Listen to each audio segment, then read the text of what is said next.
Hey everyone, welcome back. I'm Ibrahim, and today I'm showing you how to get image URL in .jpg format from Google Drive, full 2026 guide. If you've ever struggled to turn a Google Drive photo into a clean, shareable .jpg link you can use anywhere, this video will walk you through the entire process step by step. First, head over to Google Drive in your browser and make sure you're signed in. Once you're on the home page, open up Drive so you can see all your stored files.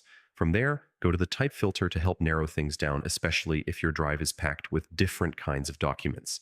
Inside the filter options, choose Photo and Images so that Drive only shows pictures, making it easy to find the one you need. Once your photos are filtered, pick any picture you want to convert into a .jpg URL and click to open it. When the preview loads, click the Copy Link option so that the sharing link is copied to your clipboard and ready to use.